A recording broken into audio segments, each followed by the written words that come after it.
내 커피숍 하는 친구가 있어. 이 친구가 해준 얘기예요. 무슨 얘기냐면은 1시에 자기 커피숍에 60 먹은 아줌마 10명이 들어오더래요.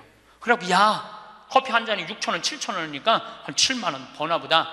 근데 아줌마들이 딱 들어와서 한다는 소리가 우리가 지금 대모임을 해갖고 밥을 많이 먹어갖고 패가 불러서 3잔만 시키겠다고. 3잔만 시키겠다고. 3잔만 시키더래요. 10명이 상 3개 딱 차려 해갖고. 그랬더니 요즘 리필이 다 되잖아요. 한참 먹더니 또 있더니 와서 리필 해달라고 그러더래. 리필. 또 그 큰 컵에다 리필을 다 해준 거야. 그랬더니 다시 오더니 그러더래요. 이거 우리 귀양 리필 해준 거 우리 나눠 먹게 잔 좀 더 달라고.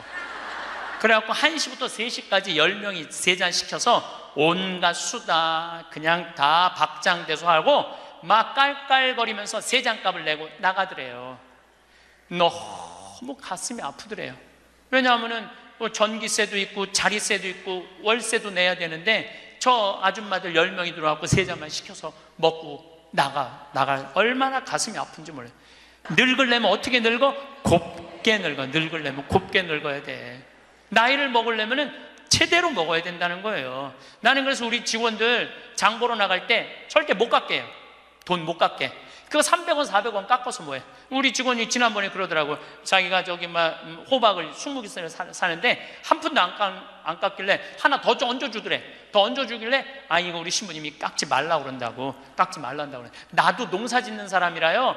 참 그 농사가 얼마나 어려운데. 할머니들이 두릅 따 갖고 나오고 쑥해 갖고 나오는 거 300원 깎는다, 200원 깎는다 그러다 안 깎아주면 또 그냥 건너 갖고 사고 돌아다니면서 상처는 다 주고 다녀. 그리고 나 돈 아꼈다고. 참, 그 정도로 200원, 300원 깎고 돈 아낄 정도로 돈이 없으면은 그냥 집에 가만히 앉아 있어. 돌아다니지 말고. 저는 60된 여자친구들이 많아요. 진짜로. 근데 60된 분들하고 이렇게 대하면 참 편안해요. 30대, 40대 이 여자들은 불편해. 불편해. 근데 60만 되면은 아주 편안해. 그리고 60이라고 얼굴이 못생긴 것도 아니야. 이뻐 다. 60은 내가 보기에는 아름답기 시작한 나이에요. 아름다운 모습으로 나이를 들어가는 것. 누가 뭐라 그래도 받아들이고 포용할 수 있는 따뜻한 나이가 저는 60이 아닌가 싶어요. 여기 우리 할아버지들 많이 와서 앉아 계신데 여러분들 오늘 강의 다 까먹어도 좋아. 정말로 다 까먹어. 이것만 안 까먹으면 돼요. 여러분들은 무슨 일이 있어도 할머니보다 하루 먼저 죽어야 돼. 무슨 일이 있어도 누구보다 먼저 죽어? 할머니 죽으려고 그러면 너 죽지 마. 나 죽기 전에 죽지 마. 그리고 먼저 죽어야 돼요. 그러니까 여기 효자 열보다요 악처 하나가 낫다니까요. 효자가 하루 종일 같이 있어줘요? 같이 잠자줘요? 못하는 거예요. 악처가 같이 밥 먹어주고 같이 있는 거예요. 그러니까 여기 오늘 할아버지들은 제발 할머니들 가슴 아픈 일 하지 마세요. 그냥 마누라가 시키는 대로 하고 사세요. 머리 깎으라고 그러면 가서 머리 깎고, 목욕하라면 목욕하고, 내복 추우니까 내복 입으라면 내복 입고, 내복 벗으라면 벗고, 시키는 대로 하고 사세요. 시키는 대로. 근데 이 할머니가 1년 전에 돌아가신 거예요. 어떤 금술 좋은 할머니하고 할아버지하고 한 집에 살았어요. 근데 그날 오후 따라 할머니하고 할아버지하고 목욕을 깨끗하게 했어, 둘이서. 그래서 저녁을 맛있게 차려 먹었어. 그래서 저녁에 침대에 누웠는데 할머니가 옛날 생각이 나는 거야. 할아버지를 툭툭 치면서 여보 영감, 이렇게 깨끗이 씻고 맛있게 먹고 이렇게 침대에 누우니까 우리 신혼 생각난다. 당신 생각나? 신혼 때 당신 이렇게 냉랭하지 않았어. 당신 신혼 때 잘 때 내 손 꼭 잡아주던 거 생각나 안 나? 딱 그런 거예요. 할아버지 가만히 생각해보니까 손을 잡아줘야 될 것 같은 거야. 그래서 할머니 손을 싹 잡았어요. 그랬더니 할머니가 여보 영감, 당신이 내 손 잡아주니까 너무 행복하다. 근데 당신 생각나? 당신 신혼 때 이렇게 내 손 잡는 걸로 끝내지 않았어. 당신 잘 때마다 꼭 내버려 뽀뽀해 주던 거 생각나 안 나? 딱 그런 거예요. 생각해 보니까 뽀뽀도 해줘야 될 것 같은 거야. 그래서 할아버지가 할머니 손을 쫙 잡은 상태에서 고개를 돌려서 뽀뽀를 쭉 해줬어요. 근데 할머니가 너무 여보 영감, 당신이 내버려 뽀뽀해 주니까 나 세댁된 기분이야. 너무 행복하다. 여보 영감 너무 고마워. 근데 여보 영감, 당신 생각나? 당신 신혼 때 내버려 뽀뽀하는 걸로 끝내지 않았어. 당신 그 이로 내기 잘근잘근 애무해 주던 거 생각나 안 나? 딱 그런 거예요. 그랬더니 그때서 할아버지가 얼굴이 울그락불그락 하면서 확 이불을 내던지고 나가버린 거예요. 그래갖고 할머니가 여보 영감 어디가? 문 열고 나가는 할아버지한테, 그랬더니 할아버지가 딱 문지방에 서서 할머니를 딱 째려보고 이렇게 말을 했어요. 기다려, 이빨 갖고 올 테니까. 딱 그랬다는 거 아니에요. 이제 여러분들 노인들은요, 부부밖에 없어요. 정말 부부가 귀하게 여겨야 되는 거예요. 황창현 신부님의 행복특강, 지금 바로 시작하겠습니다. 영상이 마음에 드신다면 구독, 좋아요, 알림 설정 부탁드립니다. 마지막에 황창현 신부님이 직접 쓰신 글도 함께 들으시면 좋겠습니다. 내가 40이 돼서 제일 감사한 것 중에 하나가 미운 사람이 하나도 없는 거예요. 그리고 미운 사람이 없다 보니까 마음의 평화를 많이 찾게 되더라고요.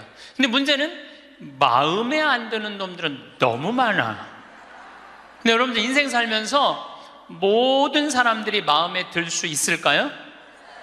그건 불가능해요. 왜 불가능하냐면은 보수가 있고 진보가 있고 또 정치에 관심이 있는 사람이 있고 정치에 관심이 없는 사람이 있고 환경에 관심이 있는 사람이 있고 인권에 관심이 있는 사람이 다 달라. 다 달랐는데 어떻게 나하고 생각이 다르다고 미워할 필요까지 있느냐 이거예요. 그냥 네모난 놈은 네모난 대로, 세모나면 세모난 대로, 동그라면 동그란 대로 인정해 주면 돼요. 그리고 제가 40이 들어서 제일 감사한 것 중에 하나가 30대 때는 일일이 다 지적해주고 가르쳐야지 속이 편했는데 40대는 안 그래요. 왜 안 그러느냐면 귀찮아. 그런 거를 일일이 다 신경 쓴다는 것 자체가 귀찮아요. 그런 것까지 신경 쓰고 살 필요가 없는데 뭐하러 그렇게 크고 세세한 것까지 관심을 갖고 사느냐 이거예요. 어제는 이제 수원 우리 두 번째 멘토 신부 성당에 가서 강의를 하게 됐는데, 오늘 평화방송한다고 좀 이렇게 마사지를 받으려고 그러는데 마사지 예약한 사람이 까먹고 집에 휴가를 가버렸다고 그러더라고요. 그래갖고 이제 직원을 바깥에서 운전하는 직원을 한 30분 정도 기다리는데, 그 성균관대학, 수원에 성균관대학이 있는 데인데 그 수많은 젊은 여대생들이 지나가더라고요. 그런데 참 슬픈 건지 좋은 건지 모르겠는데 지나만 가지 얼굴이 안 보여. 눈이 이게 침침해 갖고요, 이쁜 여자가 안 보여. 이쁜 여자가. 그것도 한편으로는 참 좋다 그런 생각도 들더라고요. 근데 이제 30분을 내가 길에서 기다리다가 직원이 뭐 때문에 잘못돼 갖고 늦게 도착을 했는데 내가 딱 탔는데 우리 직원이 그러는 거예요. 지금 왜 신경질을 안 부리세요? 그러더라고요. 근데 부리고는 싶은데 기운이 없어. 신경질 부릴 기운이 없어. 그래서 나이를 먹는 게 좋은 면도 있구나. 사소한 것에 신경이 점점 멀어지는 참 좋은 것도 있구나, 이런 생각이 들어요. 제가 늘 강의 때 말씀드리지만은 우리가 모든 사람 사랑하기 쉽지 않아요. 근데 문제는 동그란 사람들이야. 마음이 예쁜 사람들은 모든 사람 사랑하려고 그래요. 난 그 사람들이 제일 짜증나는 사람들이에요. 모두 사랑하려고 덤비는 사람들. 예수님은 모두 사랑하라고 그런 적이 없어요. 서로 사랑하라고 그랬죠. 언제 모두 사랑하라고 그랬어요. 여러분도 오늘 이후부터 서로 사랑하세요. 우리 인생에는 궁합이 맞는 사람이 있어요. 이거 아주 중요합니다. 나하고 궁합이 맞는 사람이 있어요. 저는 내 인생에 참 궁합 맞는 사람들이 많은 편인데, 내 인생 가장 궁합 잘 맞았던 분은 2012년에 돌아가신 87세에 돌아가신 김창린 필립보 신부님이 나하고 궁합이 제일 잘 맞았던 신부님이에요. 근데 이 신부님은 내가 신학생 때 별명이 호랭이 신부님이에요. 호랭이 신부님. 호랭이 신부님인데 얼마나 무서웠느냐 하면은 미사 딱 시작, 문 딱 잠궜어요. 미사 시작하면. 그리고 미사 때 움직이잖아요? 그 자리에서 쫓아냈어요. 나가라고. 미사 때 움직이면은. 조금도 떠드는 걸 못 보셨어요. 조금만. 만약에 애가 뛰어다닌다, 그럼 애 3살, 4살도 욕을 바가지로 얻어먹어요. 욕을. 그리고 그 엄마는 말할 것도 없고. 하면은 내가 그 신부님 철산성당 보좌 신부로 있을 때인데 미사를 하는데 꼬마가 저 앞에서부터 오는 거야. 모든 교우들이 얼음이 됐어요. 혼날 거 이제 시작이 되니까. 근데 신부님 딱 미사다 멈춘 거예요. 얘는 아무것도 모르고 막 3살, 4살짜리가 오는 거야. 근데 딱 신부님이 입이 참 북한 분이라 거치세요. 이 애새끼 엄마 누구냐고. 나오라고. 이 거룩한 미사에 이렇게 애새끼를 막 놔두고 이 엄마 나오라고. 근데 진짜 중요한 거는 그 엄마가 끝까지 안 나왔다는 거야. 너무 무서우니까 못 나온 거야. 그래서 누가 데리고 나갔느냐면 미사 봉사자가 데리고 나간 거예요. 그래서 그 엄마 1년 동안 뭐라고 그랬냐면 저거 엄마이길 포기한 인간이라고. 저기 엄마냐고. 그만큼 무서웠어요. 이 신부님은 참 원칙적인 분이세요. 신앙에 애누리가 없는 분이에요. 그리고 내가 보좌 신부 때 이렇게 보면은 판공성사 이제 한참 하잖아요. 그럼 우리 그때 신자가 14,000명이었어. 그러면은 고해성사를 주면은 신부님 고해에 들어가면 혼이 나니까 신부님 고해소는 안 들어가는 거예요. 그러니까 내 고해만 나가보면 막 신부님 없어. 그 신부님 기다리다가 딱 나와갖고 이리 와 소리를 질러요. 그럼 저 끝에 있는 사람들이 어쩔 수 없이 가. 신부님 고해서 들어가면 다시 이쪽에 와서 붙는 거야. 내 쪽에 와서. 그래서 내가 하루에 500명씩 성사를 준 적이 있어요. 하루에 500명씩. 그러니까 그렇게 성사를 많이 줘갖고 나중에는 어떤 보좌 신부 때 어떤 병에 걸렸는지 하도 이걸 많이 하다가 이제 한 번은 문을 열고 고해를 듣는데 대답이 없는 거야. 그래서 왜 고해를 안 하냐고 눈을 떠봤더니 내 침대에서 옆에 창문을 열고 이러고 있더라고요. 창문을 열고.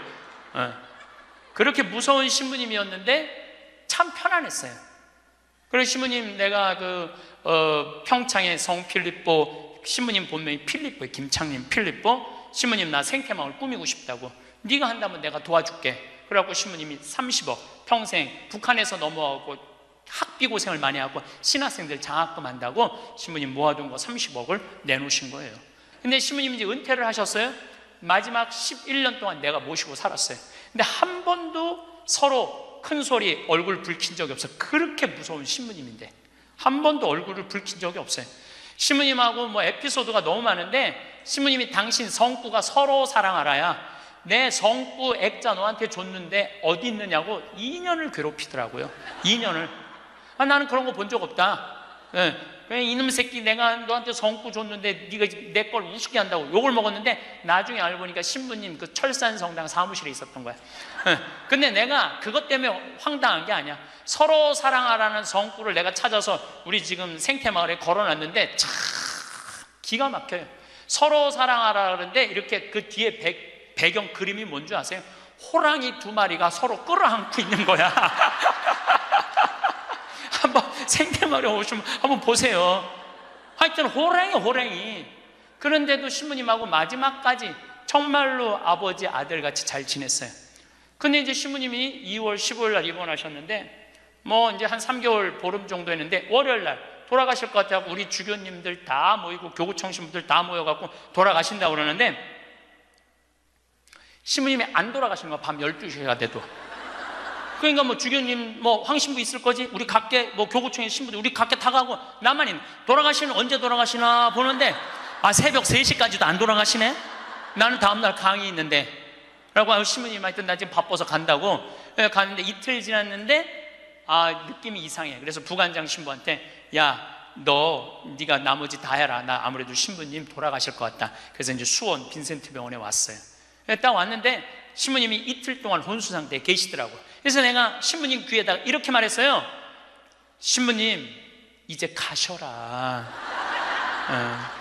신부님 힘든데 신부님도 가셔야지. 신부님도 편안하고 나도 힘들어 죽겠다 왔다 갔다 그랬는데 신부님이 눈을 딱 뜨는 거예요.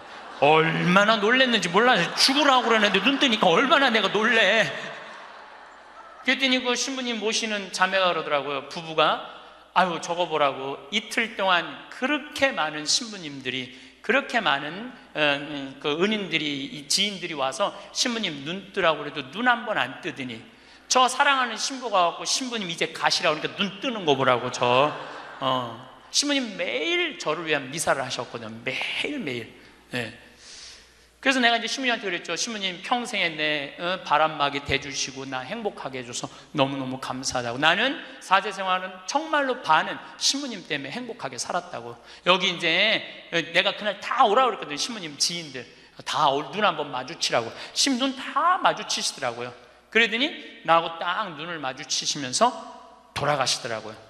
그래서 신부님이 내 품에서 돌아가셨어. 그러니까 신부님은 나하고 궁합이 맞은 거죠.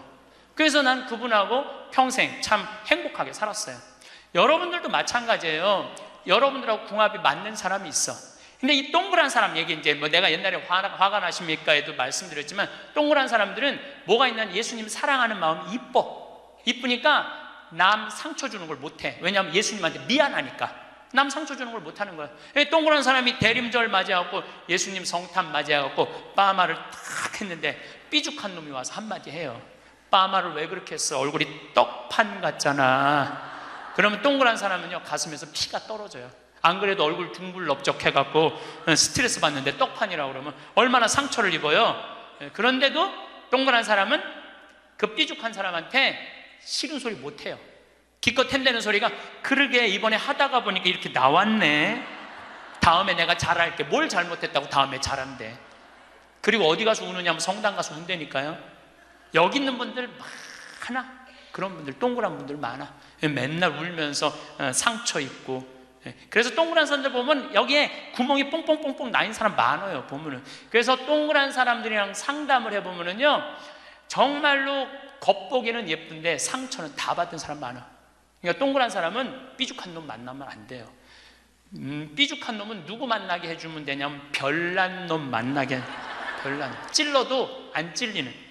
파마를 왜 그렇게 해서 얼굴 떡판 같잖아. 그럼 별난 사람은 뭐라고 그러느냐면은 너나 잘하고 다녀. 너나 남 챙겨내지 말고. 그럼 이 사람 상처 안 입어요. 상처 안 입는데 동그란 사람들이 상처를 입는다니까. 그래서 여러분들은 지금 50, 60 되신 분들, 여러분들 앞으로도 50년, 60년 인생 더 살아야 돼요. 미운 사람이랑 뭐하러 힘들게 가요? 내가 마음에 드는 사람, 좋은 사람이랑 가셔야죠. 그래서 오늘 이후부터 아까도 제가 멘토 얘기했지만은 우리가 멘토를 잘 만나야 돼요. 그래서 저는 막 보면은 성격 까칠한 사람들 가능한 한 안 만나요. 연락도 안 하고. 내가 좋은 사람들은 난 연락 많이 해요. 전화도 많이 하고 밥도 자주 먹고 참 좋은 것 같아. 우리 나한테 생태마을 꿈이라고 100억 주고 잠비아에 100억 준 우리 83살 된 우리 저는 한 달에 한 번 전화해서 꼭 같이 밥 먹어요. 우리 어머니 아버지도 한 달에 한 번 꼭 같이 밥 먹고. 내가 좋은 사람만 난 전화해서 밥 먹어. 굳이 삐죽한 애 전화해갖고 내가 예수 그리스도 이름으로 저 사람을 사랑하고야 말리라. 난 안 그런다 이거야. 그래서 40 부록이 되면서 유혹도 흔들림도 의심도 별로 없어진 것에 대해서 너무너무 감사하다는 거죠.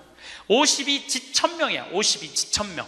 50이 되면은 뭐 해야 되느냐면 하늘의 뜻을 아는 나이야. 49까지는 세상에 관심이 많았다면 50부터는 어디에 관심이 많아야 돼? 하늘나라에 관심이 많아야 돼. 여러분들은 49까지는 세상에 속해서 살았어. 세상 일을 많이 하고 살았어요. 그럼 50부터는 이제 내가 이제 어디 갈 거야? 하늘나라 갈 거 아니야 이제? 이제는 갈 날이 점점 다가오잖아요. 그러면 하느님의 뜻을 알라고 해야 되지 않아요? 하느님의 뜻을. 제가 미사 기도문 중에 너무 좋아하는 기도문이 있어요.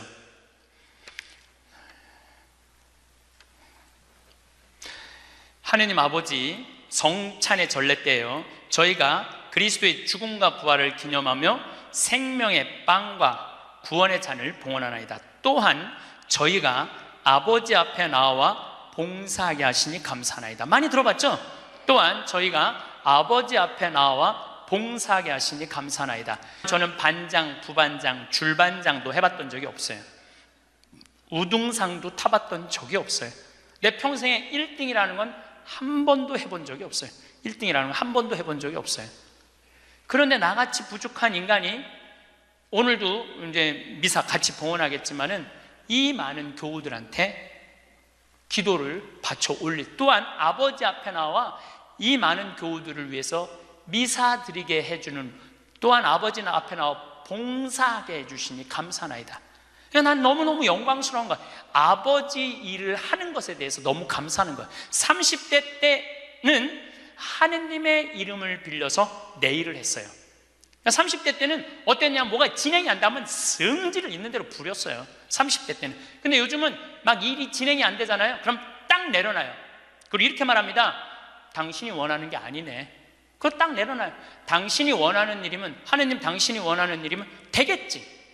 제가 작년에 잠비아에 가갖고 간호대학 수도된 걸 보고, 저 사는 맛 사는 멋 삼교 한 끼 책 파는 거 2억 인쇄 내놨다고 그랬잖아요. 그래갖고 교우들한테 1,000만 원씩 30명만 도와달라고 그랬잖아요. 그런데 2월 달에 방송에 나갔는데 4월 마지막 주에 2억 8천이 모인 거야. 2달 만에 2억 8천이. 내가 한번 모금도 나간 적이 없는데 다 전화해서 마지막 토요일에 내가 하느님한테 이렇게 기도했어요.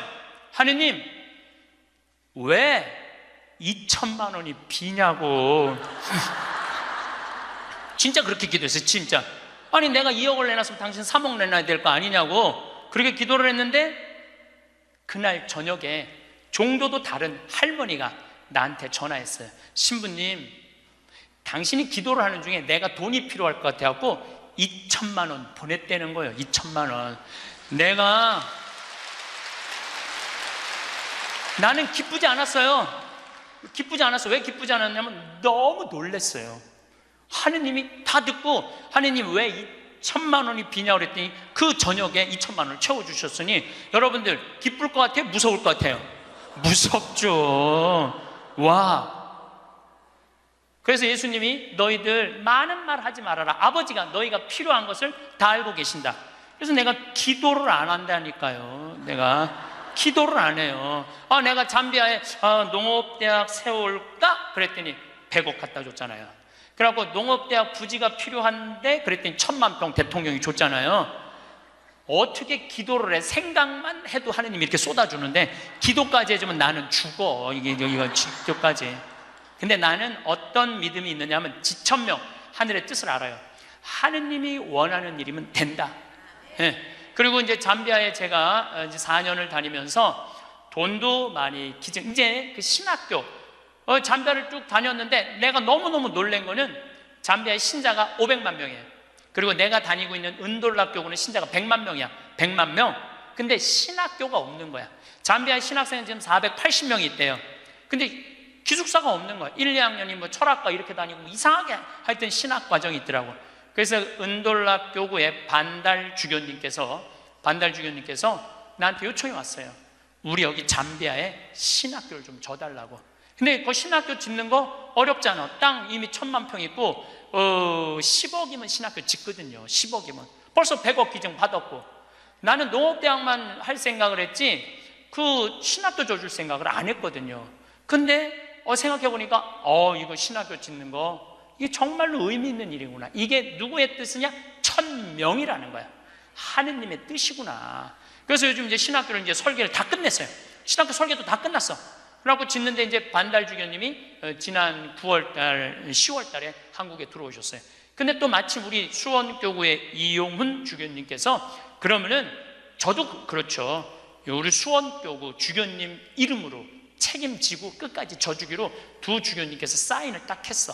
내가 그걸 보면서 그래, 하느님이 이렇게 역사하시는구나, 그런 걸 느끼면서 내 일을 하는 게 아니라 이제 누구 일을 해? 하느님의 일을 해. 하느님의 일을 하니까 내가 책임질 필요 있어요, 없어요? 없어. 누가 책임져야 돼? 하느님이 책임져야 돼. 그야말로 내 기도는 배째라야. 줄래면 주고 말래면 말아라. 그런데 잠비아에 이번에 미국 교우들이 20명이 따라왔어요. 그런데 참 그 사연이 기가 막히더라고요. 딸이 수의학과 다니다가 교통사고로 죽은 거야. 보나라는 아이인데 24살인가 6살에. 근데 그 딸 생일날 잠비아에서 보나 샘이라고 샘을 판 거예요. 근데 그분들이 그 주교님을 만나더니 우리도 잠비아에 신학교주인데 자기네들이 가능한 한 100만 달러 다 모아보겠다는 거예요. 이게 그러니까 내가 그런 일을 저지르는 게 아니라 하느님이 알아서 하는 거야. 나는 뭐만 해? 심부름만 하는 거야. 또한 아버지 앞에 나와 봉사하게 하시니 감사하나이다. 여러분들 여기 50 되신 분들, 50 넘으신 분들 아직도 세상 것에 연연하고 매달린다면 언제 1000명 하늘의 뜻을 알 거예요. 이제 이 세상 돌아가는 삼라만상 이치 다 할 나이 아니에요. 50이 되면은. 그렇다면은 내가 이 세상에서 하나라도 더 가지고 끝나는 게 아니고 이 세상에서 하느님 보시기 좋은 일을 하고 가는 게 중요하다는 거예요. 욕심을 버리시면은요, 여러분들 마음 안에 기쁨이 있어. 저는 요즘 미사 때마다 이 여의도 광화문에 그냥 맨날 토요일마다 강의가 있으니까 여기 못 오거든요. 근데 미사 때마다 저 100만 명이 아무 사고 없이 크게 서로 막 경찰이 막 체류탄 물대포 쏘고 이런 일 없이 우리의 의사를 잘 표현하게 해달라고 아무 사고 없이 기도해요. 우리나라 평화를 위해서. 내가 우리나라 평화를 위해서 미사일 지향을 내가 드릴 수 있는 사제가 된다는 거 너무 감사하더라고요. 그래서 여러분들도 하느님 아버지 내가 구역장으로 봉사하게 하시니 감사하나이다. 하느님 아버지 내가 성모회장으로 봉사하게 하시니 감사하나이다. 하느님 아버지 내가 반장으로 봉사하게 하시니 감사하나이다. 이렇게 기도해야 돼. 근데 50이 돼갖고 기껏 텐대는 소리가 하느님 이번에 프레스티움 단장 안 하게 해주시니 감사하나이다. 이러면 안 된다는 거예요. 62순이라고 해. 62순. 이순이라는 건 뭐냐면 60이 되면 귀가 편안해야 되는 나이에요. 60. 화가 나지 말아야 돼. 누가 내 욕을 해도 화가 나지 말아야 돼. 근데 60 된 분들 막 누가 내 욕을 해. 그럼 뭐라 그래? 나를 내가 산전수전 다 겪었는데 날 뭘로 보고 내 욕을 해? 내가 이놈을 뻔때를 보여주리라. 이때부터는 나이를 헛먹는 거예요. 누가 내 욕을 해도 화가 나지 말아야 돼. 내 커피숍 하는 친구가 있어. 이 친구가 해준 얘기예요. 무슨 얘기냐면은 1시에 자기 커피숍에 60 먹은 아줌마 10명이 들어오더래요. 그래갖고 야 커피 한 잔이 6,000원 7,000원이니까 한 7만원 버나 보다. 근데 아줌마들이 딱 들어와서 한다는 소리가 우리가 지금 개모임을 해갖고 밥을 많이 먹어갖고 패가 불러서 3잔만 시키겠다고. 3잔만 시키겠다고. 3잔만 시키더래요. 10명이 상 3개 딱 차려 해갖고. 그랬더니 요즘 리필이 다 되잖아요. 한참 먹더니 또 있더니 와서 리필해달라고 그러더래. 리필. 또 그 큰 컵에다 리필을 다 해준 거야. 그랬더니 다시 오더니 그러더래요. 이거 우리 귀양 리필해준 거 우리 나눠 먹게 잔 좀 더 달라고. 그래갖고 1시부터 3시까지 10명이 3잔 시켜서 온갖 수다 그냥 다 박장대소 하고 막 깔깔거리면서 3잔 값을 내고 나가더래요. 너무 가슴이 아프더래요. 왜냐하면은 전기세도 있고 자리세도 있고 월세도 내야 되는데 저 아줌마들 10명이 들어와서 3잔만 시켜서 먹고 나갈 얼마나 가슴이 아픈지 몰라요. 여러분들 돈이 없으면은 막심 골드 그 150원이야 스틱 커피 그거 10개 사면 1,500원이야. 그럼 보온병 사다가 종이컵 사다가 종이컵은 안 되지만은 그냥 그 앞에 공원이거든. 그거 먹으면 되지. 왜 그 남의 상처를 이걸 뭐라고 하냐면은 나이값도 못한다고 그러는 거야. 늙으려면 어떻게 늙어? 곱게 늙어. 늙으려면 곱게 늙어야 돼. 나이를 먹으려면은 제대로 먹어야 된다는 거예요. 나는 그래서 우리 직원들 장 보러 나갈 때 절대 못 갖게 해요. 돈 못 갖게.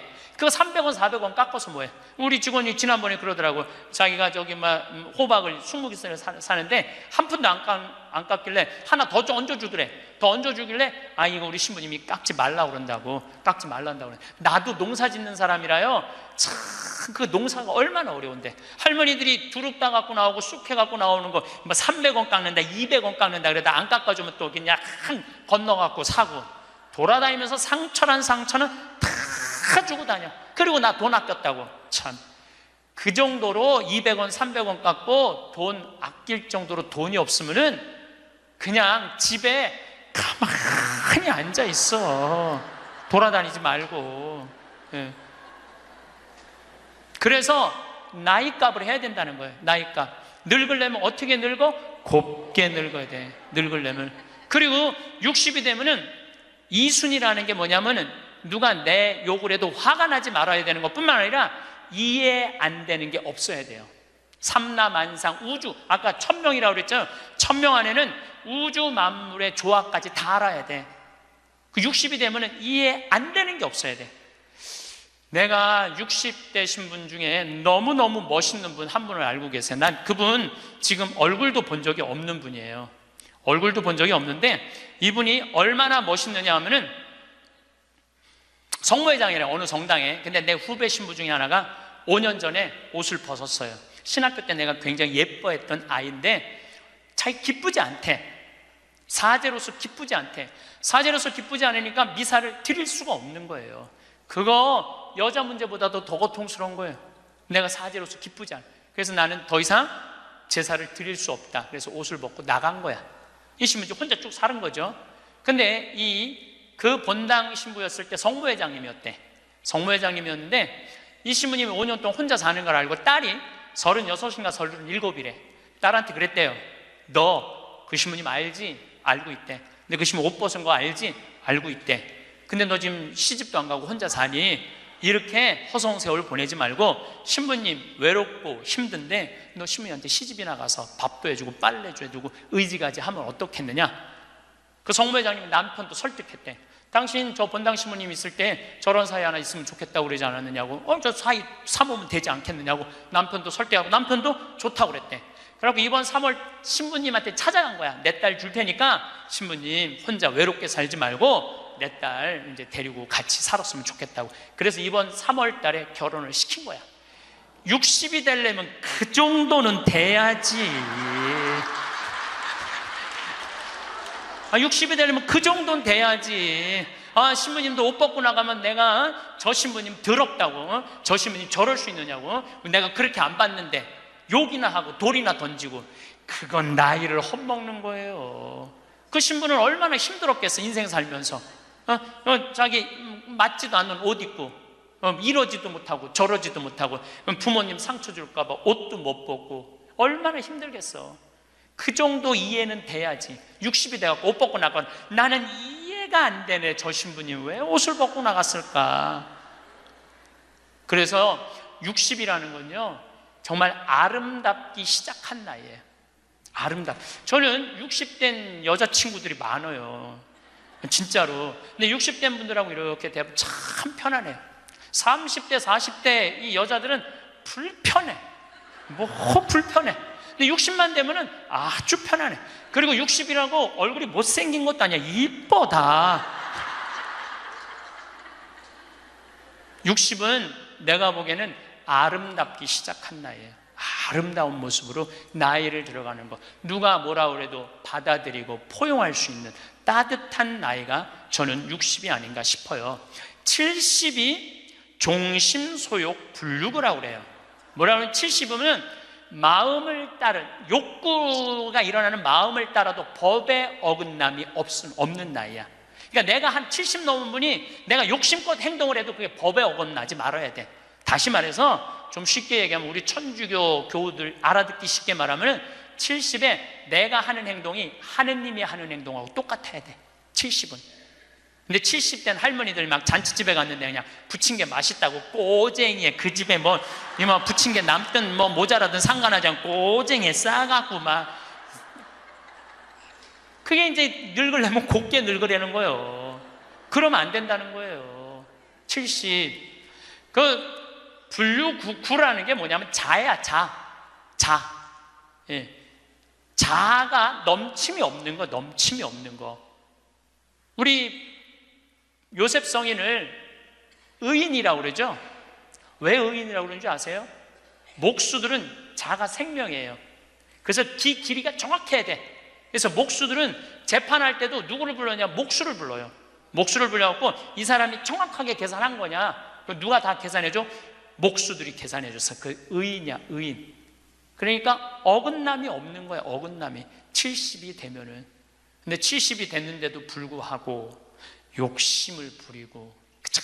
난 70 된 할머니들 싸우는 거 많이 봤어요. 싸우는 거 많이 봤어요. 우리 생태마을에 노인대학이 많이 오거든요. 그리고 우리 이제 항아리가 거의 1000개 정도 돼요. 항아리가 1000개 정도 되는데 항아리는 열어보면 안 돼요. 그러니까 이제 노인 할머니 한 분이, 내가 들은 얘기야. 할머니 한 분이 와갖고 그 문을 이렇게 걸어두거든요. 근데 문을 열고 들어가더래. 그 항아리 있는 대로. 그래서 봉사자가 할머니 거기 들어가시면 안 돼요. 들은 척도 안 하고 들어가더래. 거기를. 그러더니 이제 항아리를 하나하나 보더래. 그래서 할머니 그 항아리 열어보면 안 돼. 들은 척도 안 하고 항아리를 고무 밴드를 벗기더래. 할머니 그 찍어 먹으면 안 돼. 들은 척도 안 하고 찍어. 그 항아리 하나 200만 원인데 300만 원인데 그거 하나 저기 막 거기에 구데기 생기면 누가 책임질 건데. 예. 그래서 우리가 나이를 먹어가면 먹어갈수록 상식이 가득 차야 돼요. 나이가 먹을수록 어린아이가 돼가는 경우가 참 많아요. 근데 공자님이 73살까지 살다가 죽었어. 무슨 얘기냐면은 천지가 80이 넘게 사는데 70까지만 얘기를 하고 죽은 거야. 공자님이 80은 어떻게 살으라고. 그래서 내가 80을 내가 생각을 해봤어요. 80은 뭐 해야 되는 나이냐면은 생생지심의 나이예요. 생생지심. 생생지심이라는 게 뭐냐면은 생명을 사랑하는 나이야. 80은 생명을 사랑하는 나이. 80까지 살면은 여러분들 감사하지 않아요? 감사하죠? 저는 46세 위암 수술을 하고 매년 가을마다 단풍 구경을 가요. 매년 셋째 주 월요일 날 우리 부관장 출신 신부들하고 단풍 구경을 가는데 너무너무 아름답더라고. 그때 내 기도문이 뭐냐면, 하느님 올해도 단풍을 보게 해주셔서 감사합니다. 이렇게 아름다운 단풍을 보게 해주셔서 감사합니다. 근데 80이 된 분들은 단풍을 몇 번을 보는 거야? 80번을 보는 거 아니에요. 얼마나 감사해. 근데 80 먹은 할머니들 뭐 다리도 아프고 허리도 아프고 뭐 귀찮지. 근데 이렇게 말해요. 아, 늙으면 죽어야 돼. 사는 게 귀찮아. 사는 게 재미가 하나도 없어. 내가 인생 살아보니까 믿을 놈 한 놈도 없어. 머리 검은 짐승한테는 잘해주는 게 아니야. 80 먹은 할머니가 이렇게 부정적인 얘기를 하면은요, 이 할머니는 인생을 실패한 할머니예요. 실패한 거 아니에요? 생명을 사랑하는 나이. 오늘도 이렇게 하루를 나한테 선물로 주신 하느님한테 감사하다고. 진달래를 보면 이번에도 한 번 더 이 아름다운 진달래를 보게 해주셔서 감사하다고. 단풍을 보면 이 아름다운 단풍을 한 번 더 보게 해주셔서 감사하다고. 살아있음에 대해서 감사하고,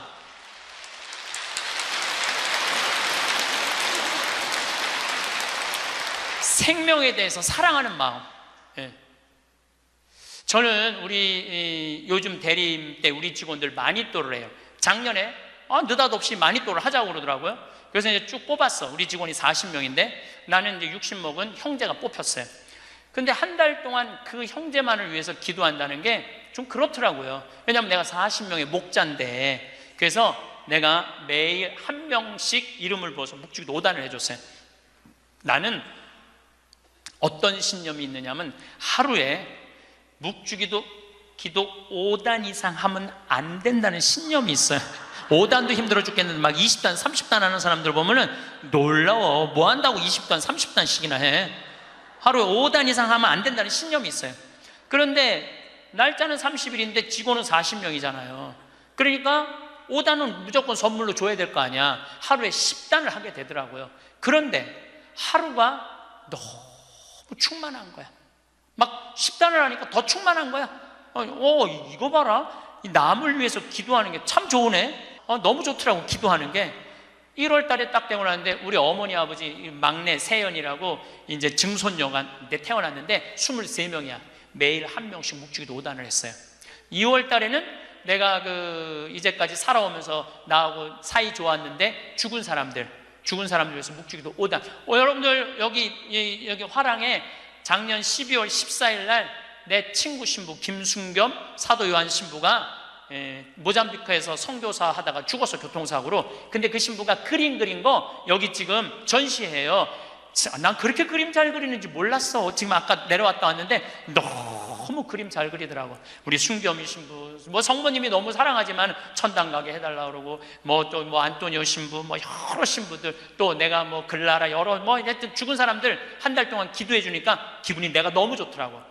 그래서 올해 3월 달부터는 이제까지 어려서부터 지금까지 나한테 잘해줬던 사람을 위해서 묵주기도를 맨날 해요. 그리고 나 한 메시지 보내요. 내가 너 위해서 오늘 묵주기도 했다고. 알아야 될 거 아니야.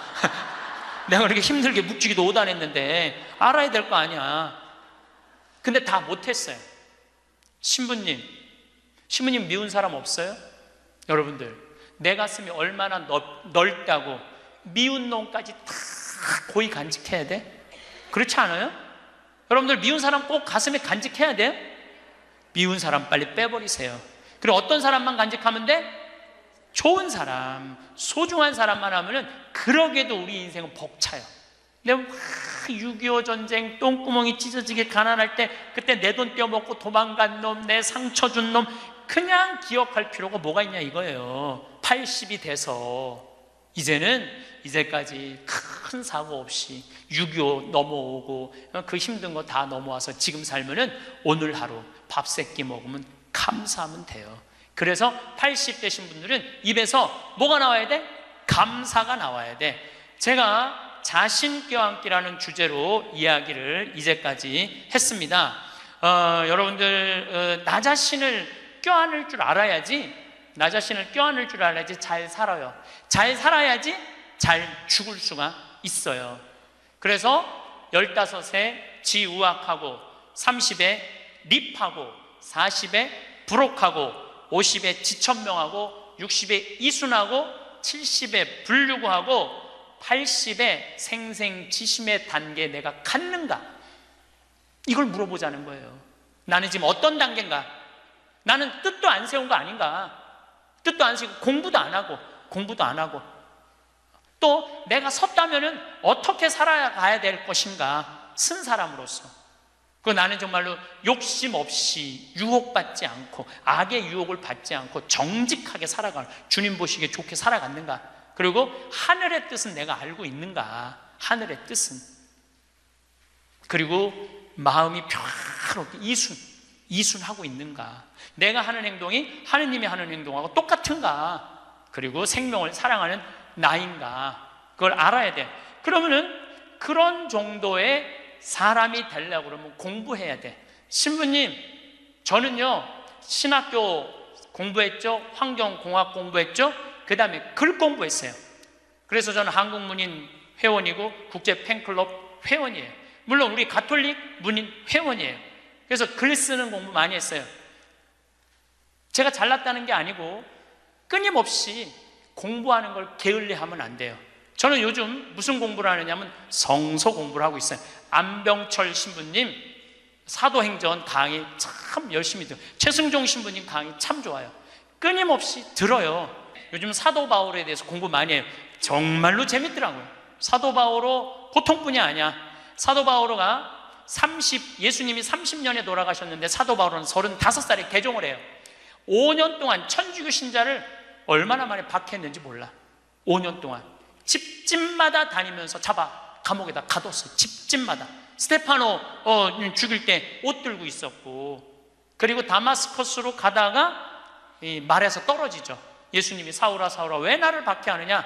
그리고 35년서부터 45년까지 10년 동안 돌을 닦아요. 돌을. 그리고 바오로 사도는 안티오키아 교회를 바르나바 사도하고 세우면서 46년부터 1차 선교, 2차 선교, 3차 선교, 4차 마지막 로마까지 가는, 그래갖고 64년에 죽어요. 그러니까 거의 60살 정도, 30년 동안 하느님 일 하다가 죽어. 33년 정확하게 33년. 내가 신학교 때 이런 거 몰랐어요. 요즘 공부하면서 알아. 공부하면서 너무 재밌더라고. 신부님은 팔자가 좋아갖고 대학 다니고 싶으면 대학 다니고, 대학원 다니고 싶으면 대학 다니고, 그 다음에 무슨 교수한테 글 배우고 싶으면 글 배우고. 신부님 팔자가 좋죠. 여러분들, 내가 팔자가 좋은 게 아니에요. 여러분들도 얼마든지 배울 수가 있어. 내가 지금 왜 이 핸드폰을 들고 왔다 갔다 하느냐면은 여기에 대학이 들어있어요. 여기에. 여기 유튜브를 통해서 모든 교수들 강의를 다 들을 수 있어요. 주옥 같은 강의가 다 들어있어요. 역사를 배우고 싶으면 역사를 치면 나오고, 철학을 배우고 싶으면 철학을 나오고, 성서를 치면 성서가 나오고, 그냥 너무너무 많아. 여기 휴대폰에 이거 맨날 메시지하고 전화 받는 걸로 하지 말고, 신부님 이거 어떻게 찾아요? 손자들한테 해달라고 그래. 손자들한테 이렇게 얘기하세요. 그게 손자들 교육이에요. 얘야, 나 소크라테스 변론이라는 거 듣고 싶은데, 변론이라는 걸 듣고 싶은데 이거 좀 내가 누르면 바로 나오게 해줘라.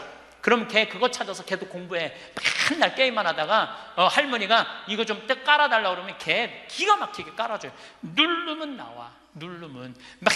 맨날 요즘 뭐 대통령 욕하는 거 이런 거 텔레비 여러분들 영혼. 내가 왜 대통령 욕 안 했는지 알아요? 내 입이 싫어서 안 한 거예요. 내 입이.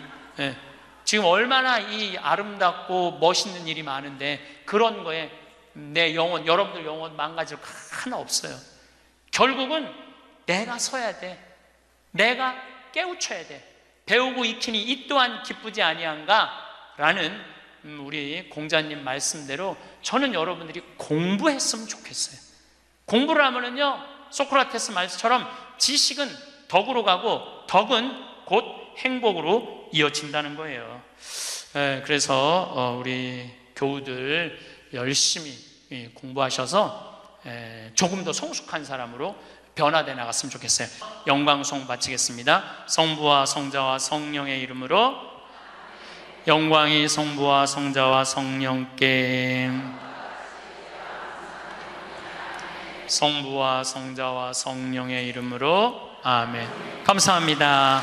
시작 기도 바치겠습니다. 성부와 성자와 성령의 이름으로. 이 기도는 동아일보에 어느 95살 되신 분의 회한을 적은 내용입니다. 어느 95세의 어른의 수기.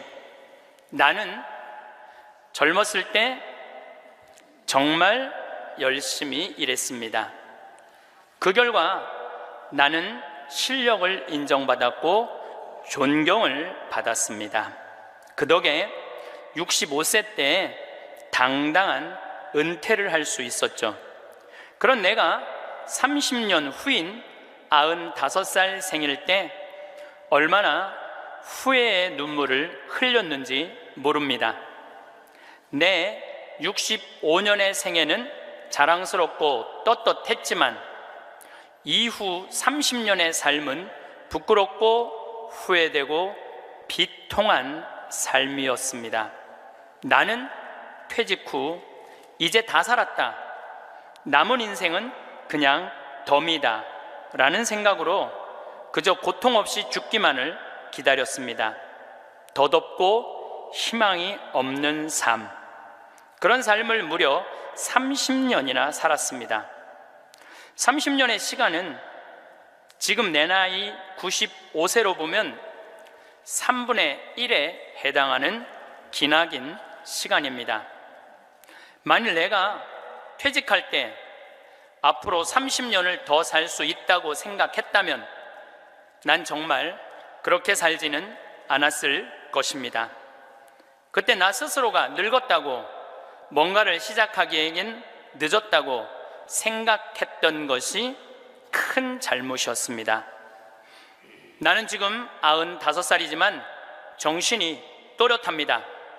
앞으로 10년, 20년을 더 살지 모릅니다. 이제 나는 하고 싶었던 어학 공부를 시작하려 합니다. 그 이유는 단 한 가지, 10년 후에 맞이하게 될 105번째 생일날, 95살 때 왜 아무것도 시작하지 않았는지 후회하지 않기 위해서입니다. 성부와 성자와 성령의 이름으로 아멘. 우리가 죽는 날만 기다리는 사람은 사는 게 재미가 하나도 없어요. 죽는 날만 기다리는 사람은. 이분은 65살에 은퇴하고 나는 죽는 날을 이제 죽을 거야. 그리고 몇 년 동안 죽는 날을 기다렸느냐면 30년 동안 죽는 날을 기다린 거야. 95살까지. 그러니까 30년 동안 돌아보니까 그 30년이 너무나 멀쩡했거든. 그 너무 아까워. 30년이. 내가 죽는 날만 기다리지 말고 65살서부터 95살 때까지 정말로 먹고 마시고 놀았다면 얼마나 행복했겠어요. 근데 이분은 그러지 못했던 거예요. 늘 드리는 말씀이지만 이제 60 되신 분들은 100살까지 삽니다. 60 되신 분들은 40년 남았어요. 50 되신 분들은 110살 삽니다. 내가 51인데 내가 몇 년 남았느냐면 59년 남았어요. 내가 59년. 이제까지 산 것도 아니에요. 40살들은 120살까지 살 겁니다. 그제 여러분들 먹는 당뇨병 안에, 그 약 안에 기가 막힌 좋은 물질이 있대요. 당뇨병 안에. 그래서 그 약을 잘만 이제 컨트롤하면, 그 약을 잘 먹으면 120살까지 사는데 별 문제가 없다는 거예요. 러시아에서는 노화 물질을 느리게 하는 약을 개발해 낸 거예요. 그래서 이 약을 먹으면 70살이 돼도 안 늙는 거야. 70살이 돼도 20살 같이 몸매가 좋고 피부도 좋다는 거예요. 이제 이 약을 먹기 시작하면은, 제가 아까 말씀드렸듯이 세상은 완전히 새로운 세상이 펼쳐지고 있는 거예요. 그래서 미래 학자들이 앞으로는 애를 몇 살에 낳는 게 가장 합리적이냐면은 70살에 낳는 게 가장 합리적이라는 거예요. 70살에 애를 낳는 게. 그런데 저는 여기에 전적으로 동의합니다. 여기 지금 7, 80 되신 분들 다 20살에 시집 가셔서 애 낳고 살았을 거예요. 그럼 생각을 해봐요. 20살에 애 낳고 행복한 거냐? 애 한 살 때 행복하고 그 다음부터 자식 때문에 평생 속 새까맣게 끓고 사는 거예요. 여기 있는 분들 말을 안 해서 그렇지 얘기해보면은요, 지금 평생 자식 때문에 속 썩고 사는 분들 많을 거예요. 생각을 해봐요. 내가 100살까지 살면은 20살부터 100살까지 80년 동안 자식 때문에 속 썩고 사는 게 나아요? 아니면은 늙음하게 70에 나가고 한 30년 보다가 죽는 게 나아요? 어느 게 나아요? 어느 게 나아요? 늙음하게 자식 보다가 죽는 게 훨씬 나은 거예요. 저는 그래서 70에 애 낳는 게 좋다고 생각이 들어요. 70에 애 낳는 게. 4년 전에 우리나라가 100살 이상이 1,800명이었어요. 여자가 1,700명, 남자가 100명이에요. 100명. 여자들이요 안 죽어요. 여자들이 이상하게. 그런데 작년에 우리나라가 100살 이상이 몇 명이냐면은 15,000명이에요. 15,000명. 이제는 제가 보기엔 총알같이 이제 100살 이상이 50만 명, 100만 명 시대도 온다는 거예요. 100살 이상이. 근데 80살까지는 괜찮아요. 오래는 데도 있고 갈 때도 있고. 근데 80살이 넘으면은 갈 데도 없고 올 데도 없어요. 80살이 넘으면은. 그러니까 80살 넘는 분들 대부분은 어떻게 사느냐 하면은 뒷방에 앉아갖고 하루 종일 앉아있는 거. 뒷방에 앉아갖고. 그럼 뒷방에 하루 종일 앉아있는 분들 웃을 것 같아? 안 웃을 것 같아요? 안 웃어요. 웃을 일이 있어요? 혼자 하하하 하고 뭐 방에서 뭐 하고 그렇게 웃어요? 안 웃어요. 그러니까 하루 종일 한 번도 안 웃는 건 문제도 아니야. 일주일 내내 한 번도 안 웃어. 일주일 내내 한 번도 안 웃는 건 문제도 아니야. 80살에서부터 90살까지 10년 동안 한 번도 안 웃고 사는 할머니들 많아요. 그런 할머니들은 90살 때 보면 얼굴이 어떤 줄 알아요? 이러고 산다니까. 그러면은 80살 넘어서서 웃고 살려면 어떻게 해야 되느냐? 해만 뜨면 집을 나가야 돼요. 해만 뜨면 집을 나가야 돼요. 해만 뜨면 집을 나가서 경복궁을 가든 덕수궁을 가든 창덕궁을 가든 온양온천을 가든 파리를 가든 뉴욕을 가든 어디야 이 이스라엘을 가든 돌아다녀야 돼. 이렇게 돌아다닐 수 있을 때까지 돌아다니는 할머니들은 죽을 때 어떻게 죽는지 알아요? 지쳐서 죽는다니까. 지쳐서. 95살 때쯤에 나는 힘들어서 도저히 못 살겠다, 나는 이제 죽어야 되겠다 라고 지쳐서 죽는다니까. 죽을 땐 지쳐서 죽어야 돼요. 근데 어떤 분이 자기도 미치냐면 자식도 미치게 하는 분이 어떤 분이냐면은 80살에서부터 90살까지 돈 쓰는 거 무서워갖고 한 번도 바깥에 안 나가는 사람들. 이런 사람들은 10년 동안 안 움직이면요 허벅지에 뼈밖에 없어요. 근육이 하나도 없어요. 이분들은 90살에 할 수 있는 일은 딱 한 가지예요. 누워서 똥오줌 싸는 거예요. 90살에 똥오줌을 싸기 시작하면요 삶의 질은 완전히 바닥으로 떨어지는 거예요. 싸는 본인도 힘들고 치는 자식들도 힘든 거예요. 생각을 해봐요. 여러분들 90살이 싸는 똥이랑 1살이 싸는 똥이 같아? 이건 달라요. 1살이 싸는 똥은 향이라도 나지. 향이라도 나요. 90살이 싸는 똥은 서로 못 견디는 거예요. 여러분들이 자식한테 줄 수 있는 최고의 선물은 뭔 줄 아세요? 내 발로 마지막까지 화장실 가 주는 게 자식한테 줄 수 있는 마지막 선물이에요. 그러려면 어떻게 해야 돼? 나가야 돼. 무조건 돌아다녀야 돼요. 무슨 돈으로? 집 잡혀서 돌아다녀요. 집 잡혀서 돌아다니세요. 자식한테 물려줄 생각하지 말고.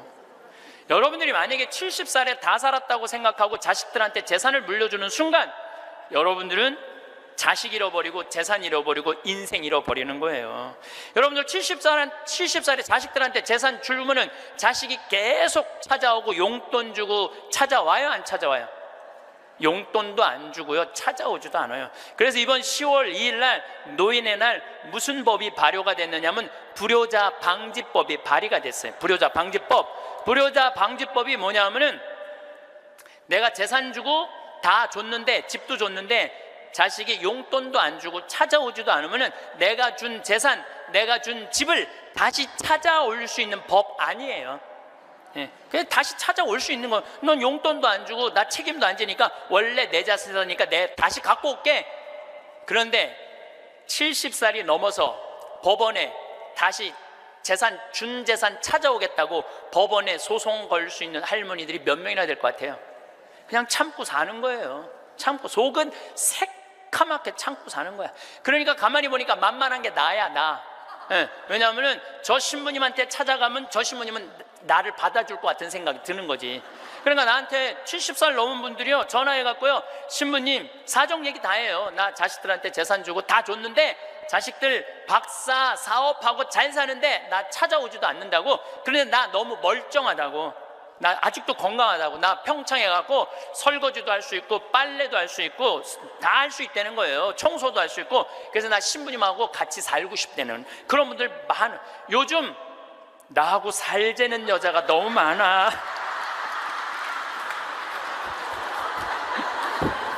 1년에 500명도 더 되는 것 같아. 그래서 제가 그 편지들을요 지금은 다 모아놔요. 왜 모아놓냐면 그 내용이 기가 막혀요.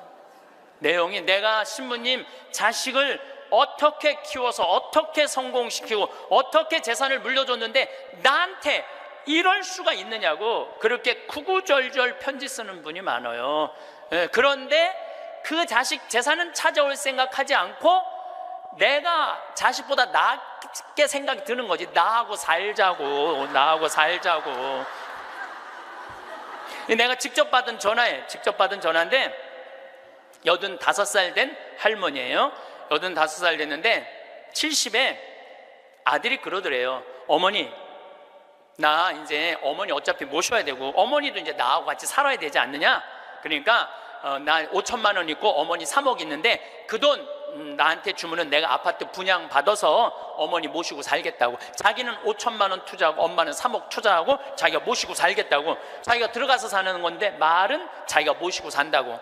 근데 이 할머니가 이런 생각이 들었대요. 내가 살면 얼마나 사나? 아들이 아파트 얻겠다는데, 그래서 그 3억을 주고 들어가서 살기 시작했대요.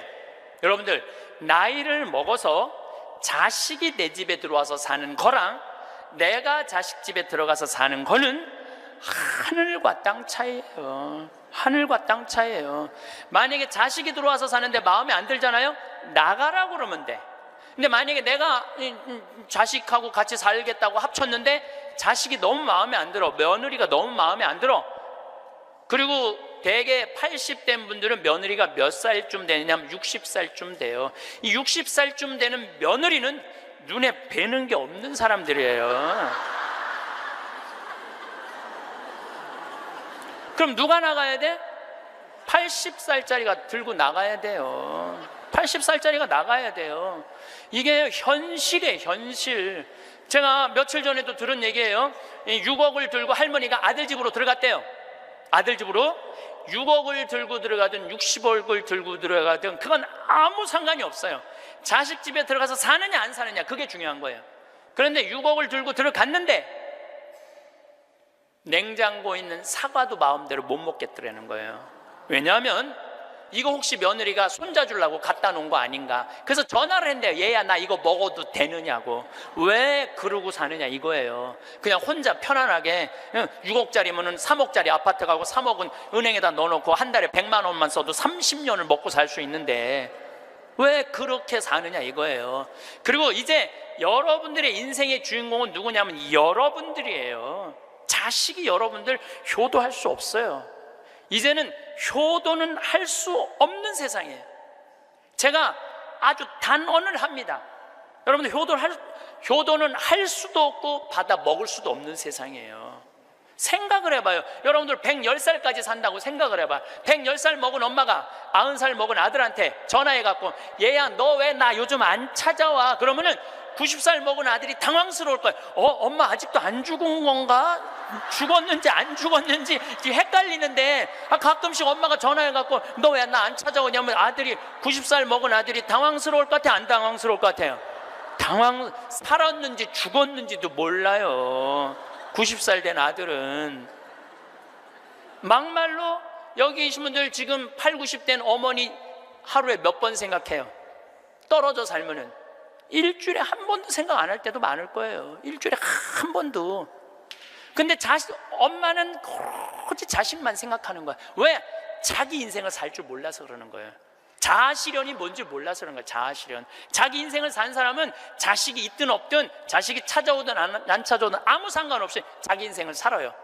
근데 자기의 삶이 없는 사람은 오로지 자식만 쳐다보고 110살 때도 90살 먹은 아들한테 너 왜 나 안 찾아와? 나 너밖에 없는데. 그럼 아들이 엄마가 지금 죽었다가 살아난 건지 살았다가 죽은 건지 이거 헷갈린다니까요, 아들이. 이제는 효도는 없는 시대, 효도는 없는 시대예요. 그러니까 이제 85된 분이 70살 때 들어가서 아들하고 살기 시작했대요. 근데 75이 돼도 안 죽고 80이 돼도 안 죽더래. 근데 나이를 먹으면 먹을수록 여러분들 돈이 더 필요해요. 돈이 더 필요해. 나이를 먹으면 먹을수록. 그래갖고 83살에 아들한테 500만 원만 달라고 그랬대요. 왜냐하면 3억을 줬으니까 500만 원을 달라고 그럴 자격이 있는 거죠. 근데 그때부터 아들이 2년 동안 말을 안 하더래요. 말을 안 하더래요. 저는 아들 편이에요. 생각을 해봐요, 여러분들. 이 아들은 엄마하고만 살아요? 60살 된 며느리하고 사는 거예요. 며느리가, 아내가 맨날 뭐라고 그럴 것 같아? 나 저 시어머니하고 사는 거 지겨워. 당신 택해. 엄마야, 나야.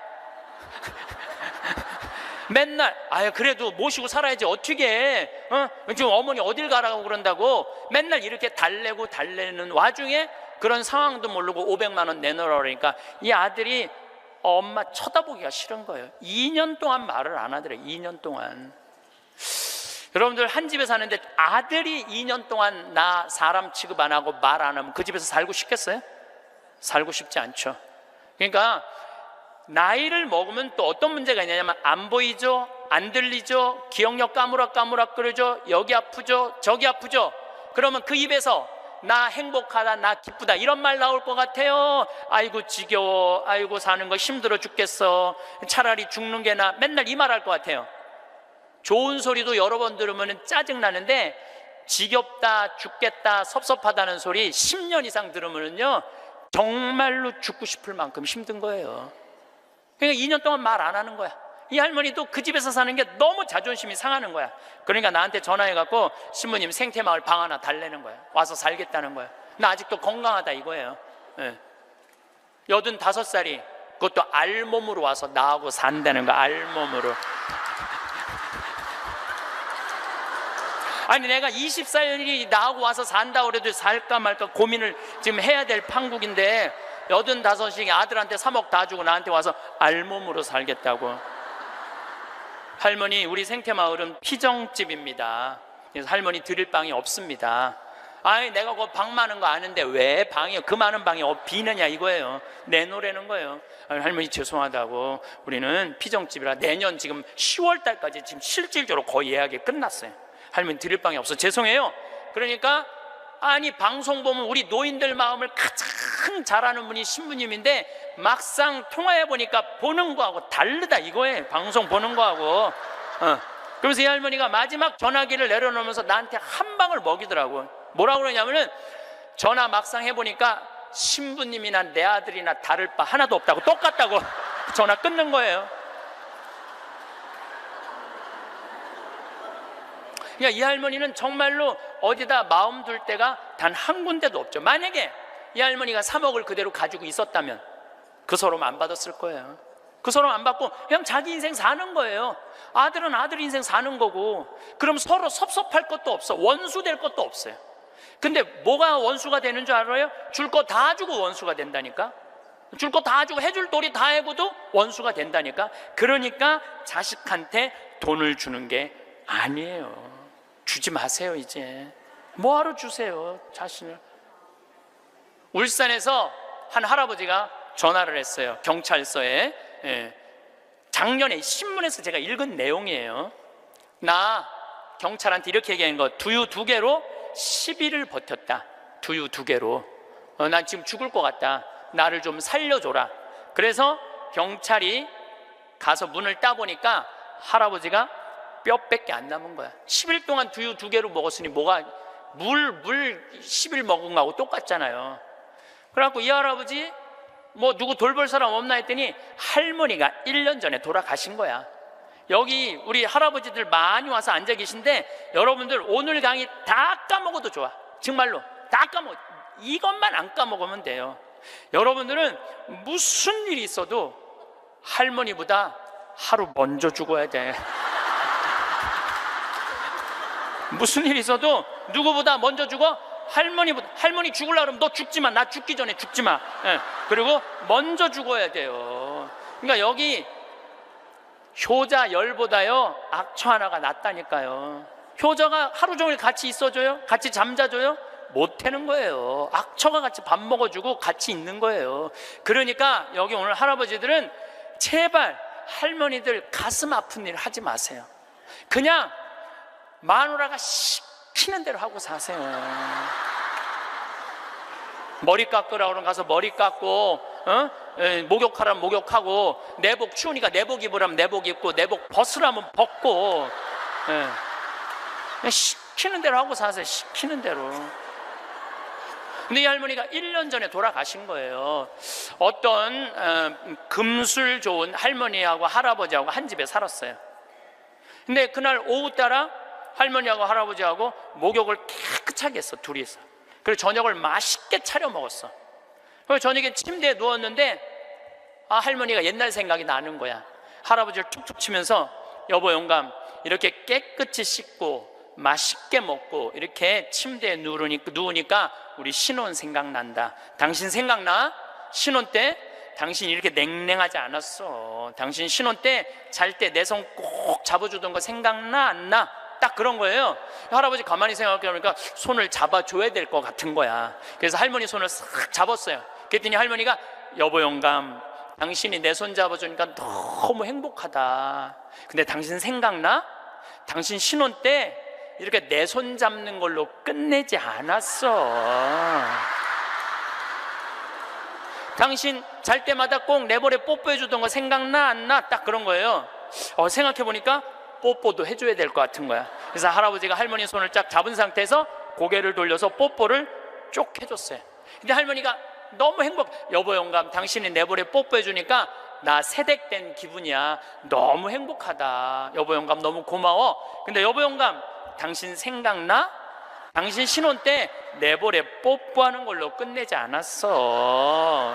당신 그 이로 내기 잘근잘근 애무해 주던 거 생각나 안 나? 딱 그런 거예요. 그랬더니 그때서 할아버지가 얼굴이 울그락불그락 하면서 확 이불을 내던지고 나가버린 거예요. 그래갖고 할머니가 여보 영감 어디가? 문 열고 나가는 할아버지한테, 그랬더니 할아버지가 딱 문지방에 서서 할머니를 딱 째려보고 이렇게 말을 했어요. 기다려, 이빨 갖고 올 테니까. 딱 그랬다는 거 아니에요. 이제 여러분들 노인들은요 부부밖에 없어요. 정말 부부가 귀하게 여겨야 되는 거예요. 그런데 이 할머니가 1년 전에 돌아가신 거예요. 딸은 하나 있는데 교통사고 나고 인사불성이 된 거예요. 딸은 인사불성이 된 거예요. 누구 돌볼 사람 없나 했더니 이 할아버지 3층짜리 빌딩을 갖고 있었던 할아버지야. 3층짜리 빌딩을 갖고 있고 그 옆에 4평을 달아서 거기서 폐지를 모으고 살았던 거예요. 거기서 월세도 나오는데 이 할아버지는 버는 법은 배웠는데 쓰는 법을 못 배운 할아버지예요. 쓰는 법을 못 배운 할아버지. 여기 계신 분들도 많습니다. 예, 많아요. 정말로 개처럼 벌어서 짐승같이 써야 되는데 개처럼 벌어서 개처럼 쓰는 사람들 많아요. 제대로 돈의 가치답게 쓰지 못한 분들 너무너무 많아요. 많은 경우 여러분들 폐지 줍고 다니는 분들 많죠. 할머니 할아버지 그런 분들 중에 대개 자식들한테 몇 천만 원 몇 억씩 다 주고 자기는 폐지 줍고 다니는 사람들 많아요. 실질적으로. 그러시지 마세요. 내가 행복해야 돼요. 내가 행복한 게 자식 도와주는 거예요. 그래서 제가 여러분들한테 보너스 하나 꼭 하시라고, 돈 안 들고도 할 수 있는 보너스.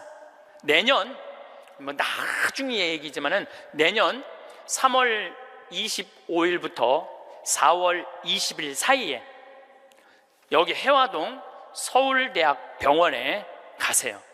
서울대학병원에 가면은 그 꼭대기 층에 식당이 하나 있어요. 그 식당에 가서 비싼 거 시키지 마세요. 쟁반짜장도 팔더라고요. 그럼 3명이 갖고 쟁반짜장 15,000원짜리 시키면은 셋이서 충분히 먹어. 거기서 한 11시 반쯤에 가세요. 괜히 12시 막 그 의사들 막 직원들 올라올 때 그때 가서 먹지 말고 미리 한 11시 반쯤에 가서 거기 가서 쟁반짜장을 드세요. 왜 거기서 쟁반짜장을 먹으라고 말씀드리느냐 하면은 거기서 보이는 경치가 경복궁, 창덕궁, 창경궁, 비원, 청와대까지 다 보이는데 막 새순이 막 돋아날 때 그 경치가요 너무 멋있어요. 나도 서울대병원에 이제 1년에 한 번씩 강의를 가는데 거기서 식사 대접을 받았는데 거기서 밥을 먹는데 이렇게 내려다 보니까요 조선 27대 왕 부럽지 않더라고요. 거기서 아니 어떤 왕이 거기서 내려다보고 왕궁을 내려다보고 밥을 먹는 사람이 어디 있어. 꼭 기억하셨다가 내년에는 돈 드는 게 아니야. 그냥 전철 타고 가서 그냥 들고 올라가서 몸빼바지 입지 말고 그날은 좀 럭셔리하게 입고, 예, 그날은 좀 럭셔리하게 입고 내려다 보세요. 얼마나 아름다운가. 조선의 왕궁이 얼마나 멋있는가. 돈 안 들고도 볼 수 있는가. 정말 그런 데가 없어 세상에. 그런 데 가세요. 그리고 우리나라는 그렇게 멋있는 데가 너무 많아요. 너무 많아요. 돈 많이 안 들고도 하루에 그저 5,000원, 10,000원만 들고 여기 춘천 막 벚꽃 필 때 전철 타고 춘천만 갔다 와도 얼마나 멋있어요. 나중에 하지 말고 제발 무슨 돈으로 집 잡혀서 나중에 하지 말고 제발 그렇게 좀 다녀오세요. 저는 이번에 남이섬을 2번을 갔다 왔어요. 남이섬을 2번을 갔다 왔는데 정말 멋있더라고요. 여러분들 내년 봄에 남이섬은 도시락 싸갖고 가도 되더라고. 도시락 이렇게 싸서 뭐 김밥 이렇게 싸갖고 마음 맞는 친구들이랑 갔다가 오세요. 매일 그렇게 다니세요. 그렇게 다녀봤자 하루에 뭐 5,000원, 10,000원 밖에 안 돼. 신부님, 그렇게 다 썼는데 그때도 안 죽으면 어떻게 해요? 걱정하지 마세요. 돈 다 썼는데도 그때도 안 죽으면 국가에서 용돈 20만 2,600원 나온다. 걱정하지 마세요. 그거 받아 쓰면 되죠. 뭘 걱정을 해요. 빚만 안 지면 돼. 근데 빚지는 것도 가만히 보면 나이 먹어서 빚지는 것도 본인이 빚지는 게 아니에요. 다 욕심 때문에 빚지는 거야. 자식 때문에 빚지는 거야. 얼마 전에도 할머니 할아버지들이 뭐 어디 해갖고 뭐 1,700억인가 다 사기로 날린 사람들, 사기만 안 당하면 돼요. 사기 당하는 이유도 여러분들이 다 욕심 때문에 당하는 거. 늙어서 무슨 투자를 해? 그냥 쓰다가 저기 또 돈 떨어지면 국가에서 하면 나오면 되지. 인터넷에 이런 모임도 있대요. 쓰주캐도 있대. 쓰주캐. 쓰다가 죽자. 이런 무슨 투자를 해. 괜히 쓸데없이 조이팔한테 투자해갖고 돈 날리고 그러지 마시고 그냥 맛있는 거 먹고 경치 좋은 데 다니고 그렇게 쓰세요. 제가 10년 전에 53,000원 나올 때 여러분들한테 이렇게 얘기했어요. 앞으로 20만 원 받는 시대가 올 겁니다. 이제 20만 원 나왔죠? 제가 또 말씀드릴게요. 앞으로 10년 후에 여러분들 60만 원에서 70만 원 나와요. 왜? 우리나라하고 경제가 비슷한 나라들은 다 지금 노인연금이 60에서 70만 원 정도 다 나와요. 우리나라하고 경제가 비슷한 나라들은. 우리나라만 안 하고 있는 거예요. 우리나라만 노인들한테도 안 하고 경찰한테도 안 하고 뭐 청소하는 사람들 아주 돈 안 주는 거지. 이거 다 올라와야 돼. 그리고 지금 기업에 있는 돈들 다 세금으로 뺏어갖고 그 돈 힘든 사람들한테 다 나눠줘야지 선진국으로 가요. 선진국으로 가는 길은 그 길밖에 없어요.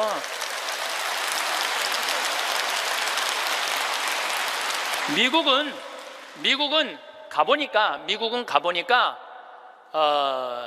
할머니 한 분이 95살 먹은 할머니야. 이번 LA 갔는데 나한테 용돈을 $1,000를 주더라고요. 정말로 나이 많으신 분이야. 용돈을 $1,000를 100만 원을 주는 거예요. 할머니 무슨 돈이 있어? 우리 돈 많아. 그래. 내가 지금 그래서 궁금해갖고 물어봤어. 미국의 할머니들은 한 달에 돈 하나도 없는 분들 연금이 얼마 나오냐면 $800가 나와요. $800면 우리나라 돈으로 85만 원이 나와요. 85만 원. 그런데 85만 원뿐만 아니라 집도 없어 이런 분들은 그러면 아파트 월세까지 다 나와요. 시골은 $200, 도시는 $300 하거든 월세가. 그것까지 다 나오는 거니까 한 달에 100만 원 정도가 나오는 거야. 근데 만약에 이 할머니가 한 달에 100만 원을 줬는데 1년 연말 결산을 해봤는데 100만 원을 다 안 써서 50만 원밖에 안 썼어. 그러면은 이 할머니는 돈이 있던가 돈이 필요 없던가 하는 할머니라고 그 다음에는 연금을 40만 원밖에 안 줘요. 그래서 미국에 다녀보면 할머니들이요 그 돈 쓰려고 얼마나 돌아다니는지 몰라요. 그러니까 쓰주캐가 생기는 거야. 쓰다 죽자. 그러니까 나한테 용돈도 $1,000씩 주는 거죠. 내가 그 할머니한테 5년 전에도 나한테 만나서 그랬대요. 그래서 할머니 손을 잡고 할머니 내가 한 5년 후에 여기 또 올 것 같은데 그때 또 봐요. 그랬더니 그때는 좀 생각을 해봐야 될 것 같아 그러시더라고요.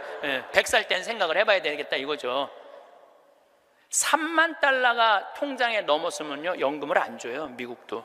그러니까 자기 통장에 3,000만 원 밑으로 자꾸 만드는 거예요. 쓰라는 거예요. 근데 우리나라도 그렇게 갑니다. 분명히 그렇게 가요. 그리고 우리나라가 부정적인 요소도 많지만은 제 판단에는 앞으로 전 세계에서 가장 발전한 나라 중에 하나예요. 우리나라가. 그러니까 걱정하지 마세요.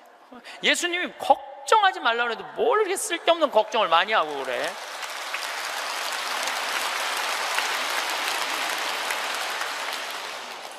자식한테 재산 물려주지 마시고 여러분들 쓰고 싶은 거 다 쓰세요. 여행 다니고 싶은 거 여행 다니고 먹고 싶은 거 있으면 먹고 없으면은 안 쓰면 되지. 없으면 안 쓰면 돼요. 근데 있는데도 못 쓰는 사람들한테 하는 얘기예요. 있는데도 못 쓰는 분들한테 하는 얘기예요. 이제는 부모 자식 사이에 효도는 없어요. 아까도 말씀드렸지만 사랑밖에 없어요. 사랑만 남는 거예요. 부모 자식이 어렸을 때 얼마나 사랑했느냐 사랑하지 않느냐에 따라서 늙어서 자식이 찾아오느냐 찾아오지 않느냐가 결정되는 거예요. 나는 우리 어머니 아버지를 참 잘 만났어요. 참 좋은 어머니, 좋은 아버지. 그 중에 어머니보다는 아버지를 잘 만난 것 같아요. 아버지를, 뭐 어머니도 좋지만 아버지는 그거보다 훨씬 좋아요. 훨씬.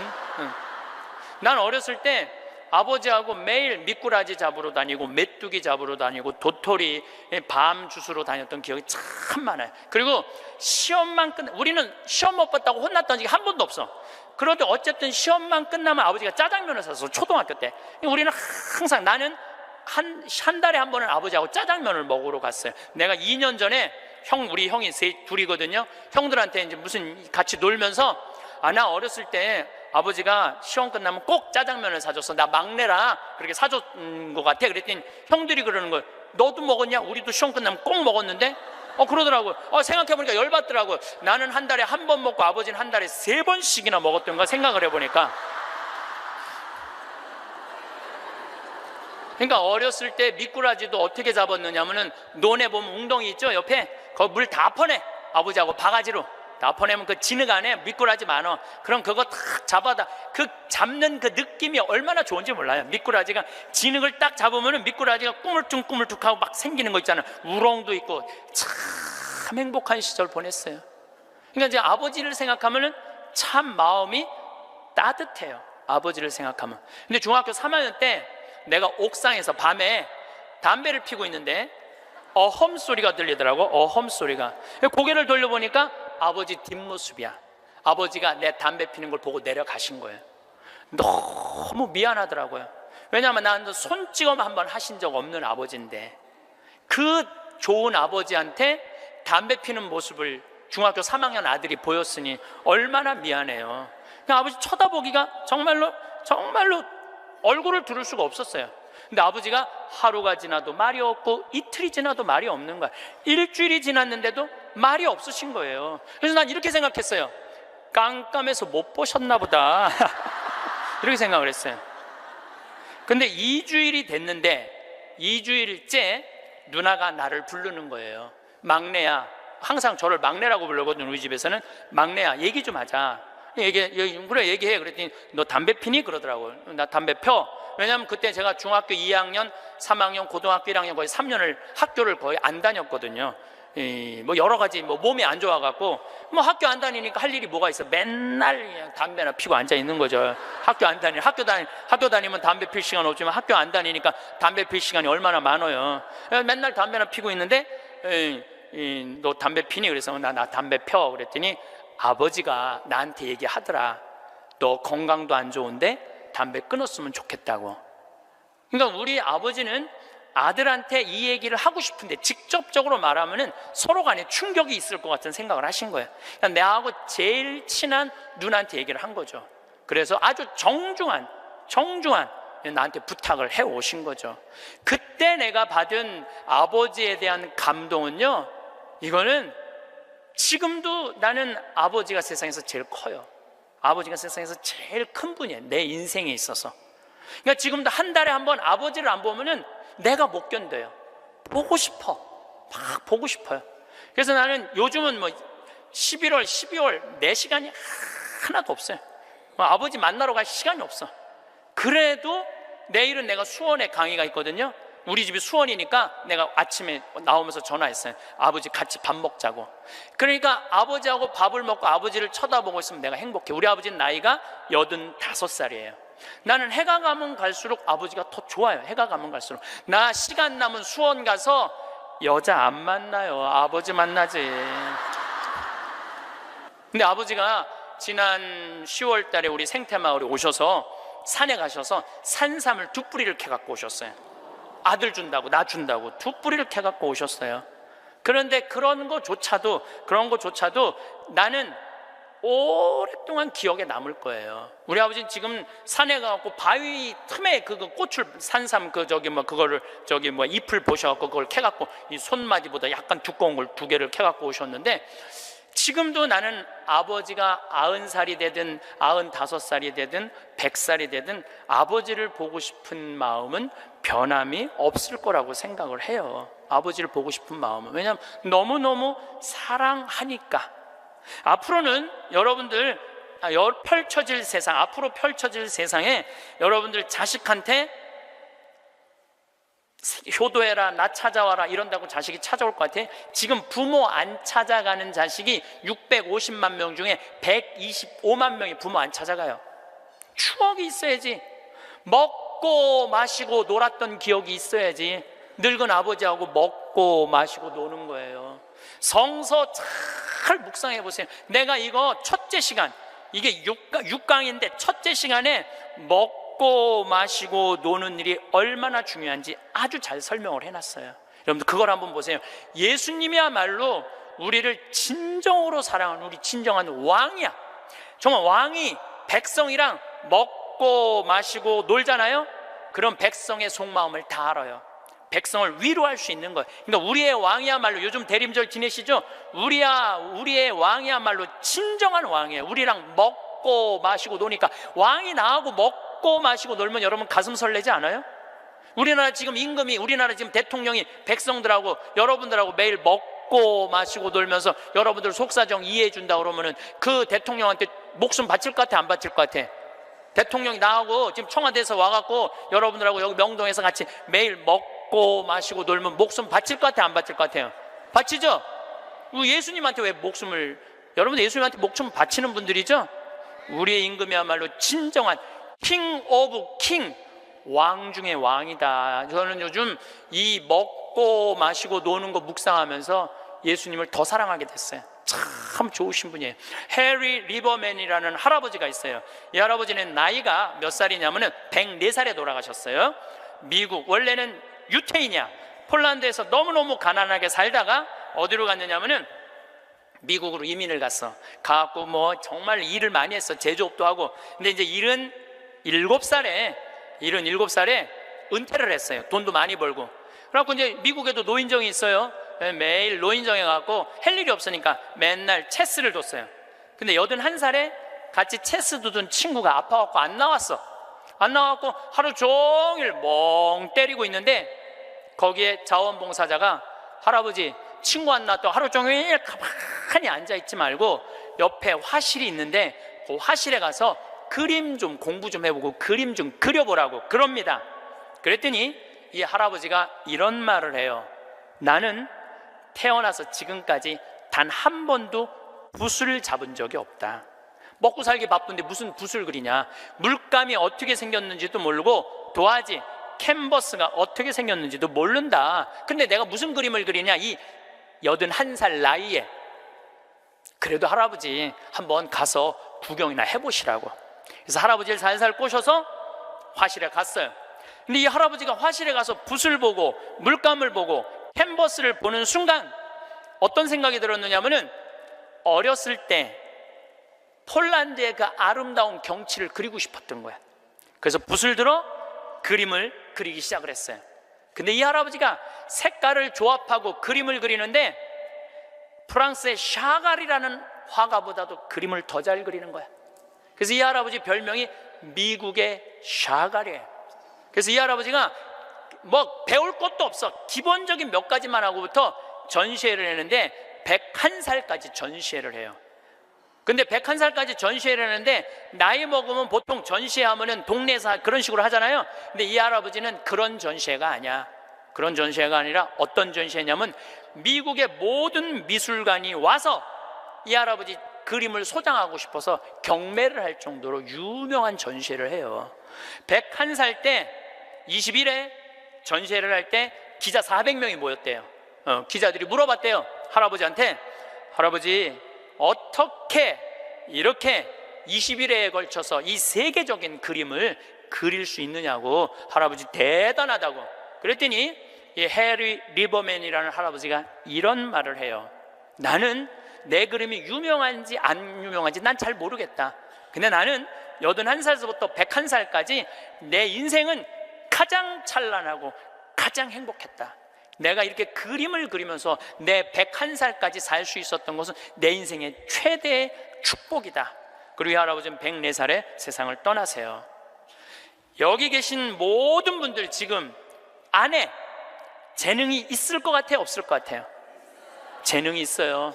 지금 60, 70, 80 되신 분들도 재능이 다 있으세요. 오늘 아침에 잠깐 보니까 할머니들이 시집도 냈던데, 이 한글 배워갖고 시집도 냈어요. 그런데 참 내가 보기에는 그분들 대단한 분들이에요. 뭔가를 나이를 먹어도 77살에 시금치네라는 시를 썼는데 참 멋있더라고요. 여기 계신 여러분들도 지금 안에 다 있어요. 다 있으니까 난 다 살았다, 죽을 날만 기다린다, 제발 이러지 마세요. 또 나중에 할 생각도 하지 말고, 언제 해? 지금 하세요. 지금 책도 사서 읽고 글도 쓰고, 저는 문인 등단하고 이번엔 펜팔 회원이 됐어요. 글 쓰는 펜팔 회원이 됐어요. 너무너무 재밌어요. 글 쓴다는 게. 그 펜팔, 내 국제 펜팔 회원이 된 이유는 그 펜팔 회에는 되게 노벨상 받은 사람을 초대해서 강의를 들어요. 그런 강의를 듣고 싶어서 내가 회원 거기 심사해 해갖고 통과가 돼갖고 했는데, 정말 저도 나이를 먹었고 글 공부를 하면서 하루하루가 너무너무 신이 나는 거예요. 여러분들도 사는 것처럼 사세요. 제발 자식들한테 전화하고 그러지 말고, 그것도 110살에 전화해갖고 너 왜 나 안 찾아오냐 이러지 마시고, 여러분들의 인생을 사시기를 바라겠습니다. 마침 기도로 제가 자식들하고도 가장 중요한 건 사랑입니다. 사랑에 관련된 성서 구절로 마침 기도를 바치겠습니다. 성부와 성자와 성령의 이름으로 내가 인간의 여러 언어와 천사의 언어로 말한다 하여도 나에게 사랑이 없으면 나는 요란한 징이나 소란한 꽹과리에 지나지 않습니다. 내가 예언하는 능력 있고 모든 신비와 지식을 깨닫고 산을 옮길 수 있는 큰 믿음이 있다 하여도 나에게 사랑이 없으면 나는 아무것도 아닙니다. 내가 모든 재산을 나누어 주고 내 몸까지 자랑스레 넘겨준다 하여도 나에게 사랑이 없으면 나에게는 아무 소용이 없습니다. 사랑은 참고 기다립니다. 사랑은 친절합니다.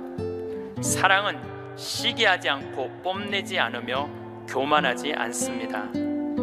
사랑은 무례하지 않고 자기 이익을 추구하지 않으며 성을 내지 않고 앙심을 품지 않습니다. 사랑은 모든 것을 덮어주고 모든 것을 믿으며 모든 것을 바라고 모든 것을 견디어냅니다. 영광이 성부와 성자와 성령께, 성부와 성자와 성령의 이름으로 아멘. 감사합니다. 황창현 신부님께서 직접 쓰신 글입니다. 행복하려면 바로 지금 행복하라. 토끼와 거북이 2000년 만에 다시 만나다. 토끼와 거북이 이야기는 2000년 전 이솝우화에 등장합니다. 사람들은 지난 2000년 동안 느림보 거북이가 날쌘 토끼에게 이긴 시합이라고 알고 있지만 요즘 새로운 버전의 토끼와 거북이 이야기가 나왔습니다. 오랜 세월 자존심이 상한 채로 살아온 토끼가 거북이를 찾아가 재대결을 요구하면서 이야기는 시작됩니다. 거북이가 토끼의 도전을 흔쾌히 받아들여 역사적인 2차전이 벌어졌습니다. 토끼와 거북이는 재대결 날짜를 정하고 각자 만반의 준비에 들어갔습니다. 누가 이기든 세상에 소문이 날 테니 보통 중요한 시합이 아닙니다. 토끼는 무엇보다 잠을 줄이는 일이 먼저라 판단하고 신경정신과 의사를 찾아가 상담을 하고 잠을 쫓는 약을 처방받으며 만전을 기했습니다. 거북이라고 가만히 있을 리 없습니다. 거북이는 토끼처럼 뒷다리를 똑바로 세우는 연습도 해보고 등딱지를 가볍게 하기 위해 성형외과 병원에도 다녔습니다. 드디어 재대결이 시작되었습니다. 각자 맹운년을 한 토끼와 거북이는 처음부터 전력 질주를 했습니다. 하지만 쏟아지는 잠을 주체하지 못한 토끼는 어쩔 수 없이 중간에 잠깐 잠을 잤습니다. 그래도 워낙 중요한 시합이라 2시간 잘 것을 1시간만 자고 벌떡 일어납니다. 그러는 동안 쉬지 않고 달린 거북이는 마침내 결승점을 코앞에 두게 되었습니다. 거북이가 뒤를 돌아보니 토끼는 그림자도 보이지 않아서 이번에도 승리할 가능성이 높아졌습니다. 그러면 그렇지. 이솝 아저씨가 만들어낸 2000년 동안의 영웅이 하루아침에 패배자로 전락할 리가 없지. 승리를 확신한 거북이가 아주 잠깐 방심하는 사이에 토끼가 총알같이 달려와 거북이를 간발의 차이로 이겨버립니다. 이제 억울하고 분한 쪽은 거북이입니다. 묵묵한 성실함으로 지난 2000년 동안 승리의 월계관을 쓰고 명예롭게 살아왔는데 졸지의 패배자가 되다니 도저히 받아들일 수 없습니다. 절치부심한 거북이는 도전장을 내밀었고 토끼가 이를 받아들입니다. 거북이는 피나는 노력을 합니다. 뒷다리는 물론이고 앞다리까지 고추 세우는 훈련을 하고 토끼가 잠을 자는 나뭇가지에 수면 유도제 분말 가루를 달아놓고 리모컨으로 가루를 분사할 계획까지 세우는 등 치밀한 준비를 합니다. 토끼도 열심히 기는 마찬가지입니다. 달리다 지치지 않도록 저명한 내과 의사에게 부탁한 특수 영양제를 먹고 그것도 안심이 되지 않아 이번 시합에는 아예 각성제를 먹더라도 잠을 자지 않겠다고 결심합니다. 다시 벌어진 3차전에서 토끼는 앞다리까지 바짝 세우고 내달리는 거북이를 보며 마음을 다잡습니다. 나무 밑에 이르렀을 때 거북이가 매달아 놓은 수면 유도제 분말가루 탓에 갑자기 졸음이 밀려와 잠시 비틀거렸지만 이래서는 안 된다며 머리를 흔들고 계속 내달렸습니다. 마침내 토끼는 거북이가 도저히 따라올 수 없게 간격을 벌리고 여유롭게 결승점을 통과했습니다. 3차전 시합까지 패배한 거북이는 가문에 수치라며 너무도 상심한 끝에 우울증에 걸리고 말았습니다. 이대로 패배자라는 낙인을 떠안고 살아가느니 죽는 게 낫다는 생각합니다. 이런 거북이를 보며 할아버지 거북이가 말했습니다. 손자야, 슬퍼하지 마라. 너는 토끼 평균 수명이 얼마나 되는지 아느냐? 토끼는 하도 빨빨거리고 뛰어다니다 보니 기껏해야 7년밖에 살지 못하지만 우리는 느리기 때문에 수명이 200년이나 된다. 원래 느린 게 우리 숙명인데 왜 되지도 않게 토끼를 이기겠다고 앞다리 뒷다리를 세우며 힘들게 사느냐. 천천히 살아라. 그게 바로 내 운명이다. 제가 하고 싶은 말은 바로 이것입니다. 지금 대한민국 부모들은 자녀들을 기껏해야 7년밖에 살지 못하는 토끼로 만들려고 안달하고 있습니다. 200년을 사는 거북이를 닮으면 절대 안 된다면서 채찍질을 하며 잠도 재우지 않고 공부를 시킵니다. 얼마 전에 지인으로부터 잊지 못할 이야기를 들었습니다. 서울의 어느 유치원에서 아이들을 숲속에 데려가 자연과 호흡하게 했는데 아이들이 살랑거리는 바람 속에서 흙냄새를 맡고 나뭇가지에 숨어있는 작은 벌레들과 대화하며 그렇게 좋아하더랍니다. 그런데 한 어머니가 달려와 원장에게 이런 말을 했답니다. 아이들이 숲속을 걸으면서 영어 단어 하나라도 더 외우게 하면 참 좋겠네요. 다음엔 꼭 그렇게 해주세요. 참으로 안타까운 일입니다. 여러분, 행복하려면 지금 바로 행복해야 합니다. 내가 지금 행복해야 내 자녀도 행복해질 수 있습니다. 이상으로 책틀맨이었습니다. 지혜를 쌓는 당신의 오늘이 아름답습니다. 더 좋은 영상으로 찾아뵙겠습니다.